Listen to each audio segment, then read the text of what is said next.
mga tao sa production, yung director, yung may acting coach ka.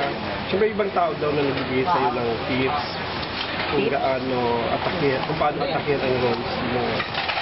Diba, baka daw si Coco? Magaling din artist. Ano po, alam ko before, bago mag-start, nakapag-advise kasi nakapag-kambal siya before. So yun po, para masabi lang niya na anuhin ko yung character. Paano atakihin? Parang aralin ko lang yung character, hindi ako maliligaw. Yun yung In spite of the busy schedule niyo pareho, may communication ba kayo? Nagkaka-text? Kahit na magkapit-bahay kayo. Wala eh, kasi ano, ang day off ko lang po Sunday saka Wednesday, minsan pinupuntahan ko sila mama sa kabilang bahay. So yun po, talagang Pero sabi nito ako, mag-text-text ba kayo?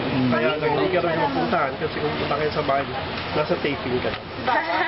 May ganun po. Paano yung tawa? Sa interview, diba? Sinabi nga daw. Hindi mo madidinay, sinabi. Napapanood mo pa ba yung probinsyano? Hindi po eh. Pero pag ano po, minsan naman nag-I1 TV ako pag may signal. Pagka ba binigyan ka ng chance na mag-cameo doon, papayag ka? Actually, yung mga Ay! Oo, maging part ka ng probinsyano. Kakayanin po ba ng doble cara? Parang aalangan. Pero hindi, kung may chance. Doble cara. Hinahanap mo yung anak mo. crossover. Pwede. Gusto naman. Sa Pilipinas, but Crossover talaga.